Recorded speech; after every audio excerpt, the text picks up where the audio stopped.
Hello，大家好，馬博士你好。係你好啊。今日我哋會講呢個債息嗰方面嘅問題吓，同埋咧，想睇下美國咧嗰個經濟，即係佢哋點樣去減赤咧，好似嚟緊會轉個方向喎，咁我哋逐一再同大家傾下啦。而家咧，哇！我見出面即係啲分析喺度講到話啊，日美債息啊，尤其是長期債息咧，長債債息咧急升啊嘛，講到話咩灰犀牛啊，帶嚟嗰個影響啊，金融動盪啊嚇，將會好勁啊。其實係咪真係咁劇烈或者係咁大嘅 impact 咧？先講咗個結論先。咁你而家睇下啲債息幾多水平，都冇乜喐啫。呢兩日係咯，咁你個30年美債啊嚇，咁都仲喺5厘，10年都仲喺4厘半以上。咁點啊？個通脹都係咁上下水平嘅喎，最新嗯出嗰期都冇乜升嘅喎。我反而見到歐洲啊、英國啊嗰啲通脹就上咗，美國嗯就真係相對立喎，好似嗯，冇乜事喎。會唔會之後反彈嘅？有冇咁嘅跡象？不過好似你好似講過話，都趨勢都向下係咪啊？經濟增長係向下啊嘛，照道理就未來一兩季嘅通脹都係扯緊向下。嗯。O.K. 嗱，咁咧而家咧就會睇住阿鮑威爾，唔知係咪真係會搬龍門啦？咁事關咧，佢咪早幾日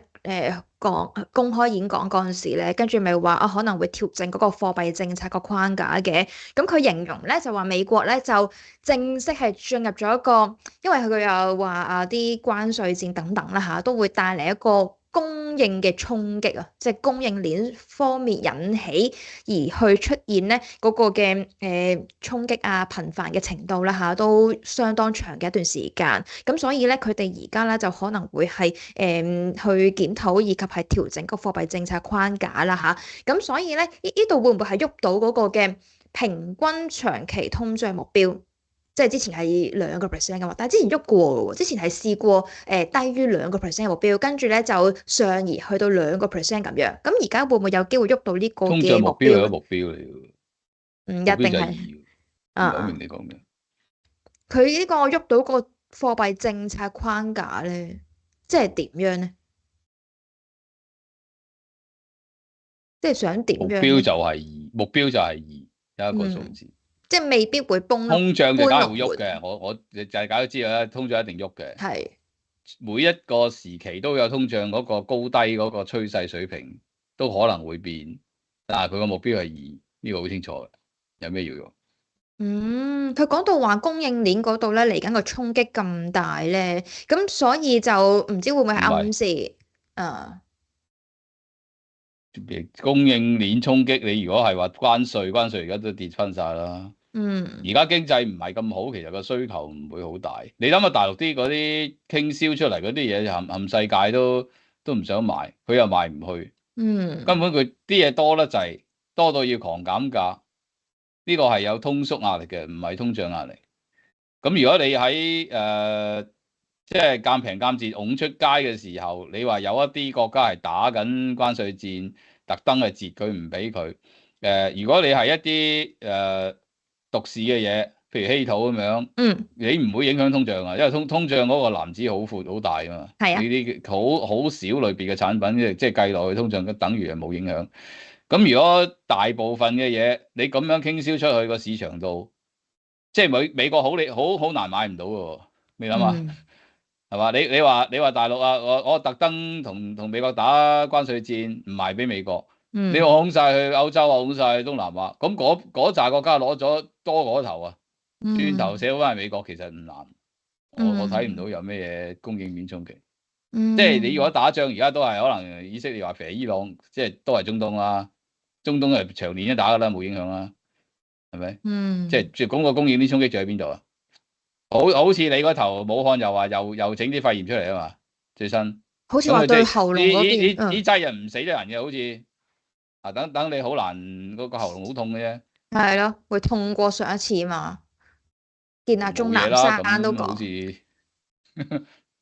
不過呢期又真係即係多咗人中招啊，真嘅。喂，咁但係我記得博士你講話，其實嚟緊都已經邁入一個嗯，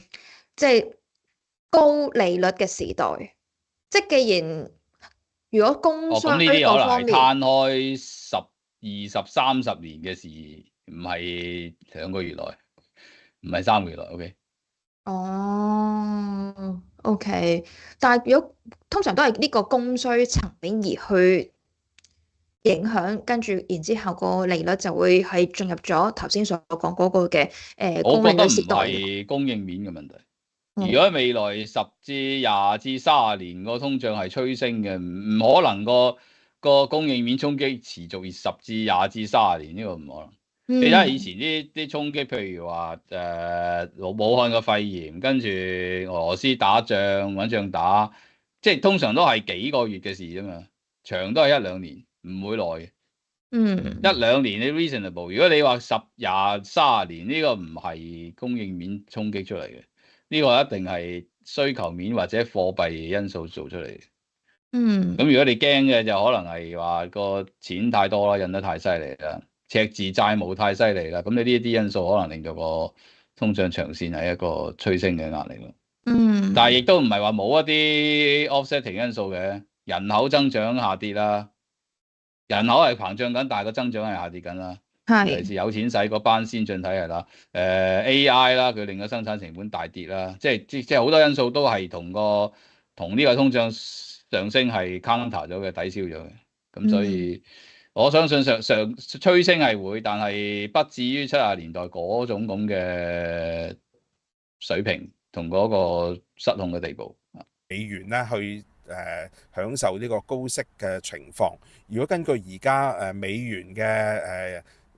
1個月嘅LIBOR 嘅利率咧，講緊而家仍然都係觸及係接近4厘。咁而香港銀行同業拆息1個月咧已經係跌到0.75厘啦。講緊咧係有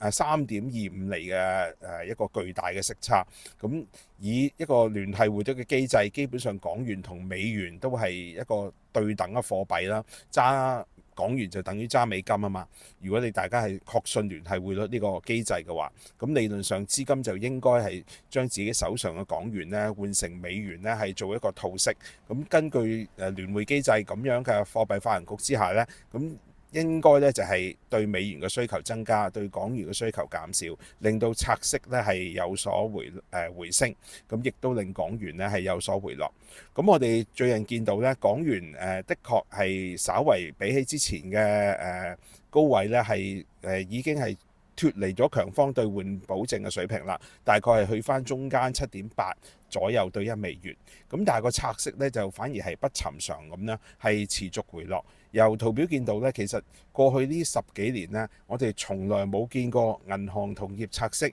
係突然間一個咁出乎意外，短期間內咧由4厘嘅水平急跌到而家0.75厘，喺過去歷史上咧從來冇見過。的確有朋友會話：喂，咁唔係啊，喺2020到2022年之間，港元嘅銀行同業拆息都係維持喺低位嘅喎，講緊係接近零息嘅喎。咁但係當時留意翻，其實正正亦都係美元咧，因為聯儲局係因應疫情咧係放寬咗個貨幣政策，亦都重啟咗佢哋買債嘅步伐，所以令到咧其實美元利率亦都同步向下。咁所以咧當時港元利率低企咧，背後正正就係因為美元利率同時都下跌，咁所以當時咧亦都唔見得話港美嘅息差咧係會被拉闊。咁但係而家喺美國利率仍然係高企嘅狀況下，加上今年美國到底仲會唔會存在減息空間，仍然有好大變數。但係港元喺咁短期間內咧就出現咗急跌。背後就似乎唔單單係一個季節性或者係一個短期嘅因素，反而可能咧係出現咗一啲結構性嘅變化。咁我留意到啦，阿 KC 羅家聰博士最近亦都有上星期咧曾經有提過啦，似乎係咁樣拆息急跌呢個唔尋常嘅現象呢，係似乎係美元同港元之間一個 flow，佢仍有一個資金流動呢係出咗問題。咁到底係咪個套息機制係失靈呢？咁咁我自己都諗過呢個問題，咁我自己再嘗試拆解呢，似乎係而家香港呢對美元嘅需求呢，係突然間出現咗一個都幾低迷嘅狀況。基本上除咗話有啲人仍然希望可以爭取到美元高息，會擺喺美元存款之外呢，喺企業界、喺商界，似乎大家對持有美元呢個動作呢，係可能感覺咧係需求已經唔係太大，咁所以變成咗呢係港美息差呢係出現咗咁樣嘅變化。我哋見到喺2020年新香港翻嚟之後，其實外資嘅企業活動係持續減少。以美國為首嘅地區總部喺香港嘅數目係顯著急跌，講緊新加坡已經超過4000間啦，咁但係香港呢就持續下降，跌到大概係1000間嘅水平。咁你咁樣此消彼長呢，其實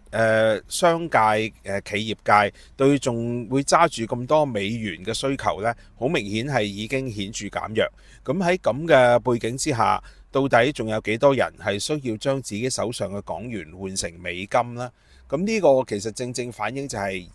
過去84年開始，我哋實施聯繫匯率，我哋以美元做掛鈎貨幣，呢個聯繫匯率嘅需求呢，係咪已經出現咗一個微妙嘅變化呢？當市場對美元嘅需求喺香港係出現咗顯著減弱嘅時候，香港嘅利率水平呢，似乎就越嚟越邁向呢係接近內地嘅利息。呢個其實由圖表都見到，而家港元嘅利息1個月拆息呢，其實係好貼近內地嘅一個利率嘅水平，反而同美國嘅利息水平呢係脫軌。我哋見過去2星期，人行因為要推動內地經濟，防範呢個中美貿易戰引嚟嘅負面效應呢，亦都係同一時間減息降準。咁所以一個低息嘅環境呢，係內地已經形成，而香港呢，似乎亦都係更加貼近個利率環境啦，更加係接近內地，咁變咗就係中港經濟融合呢，真係發生咗啦。咁呢個亦都唔可以否認。喺咁嘅環境之下，到底未來嘅港元聯繫匯率仲有幾大嘅需求呢？我舊年都寫過文章講過，雖然香港有聯繫匯率，但係譬如喺香港嘅零售界食肆，其實接受美元付款呢，基本上都冇嘅。咁但係呢幾年我哋見到就係人民幣喺香港嘅使用呢，已經係廣泛。無論由搭車去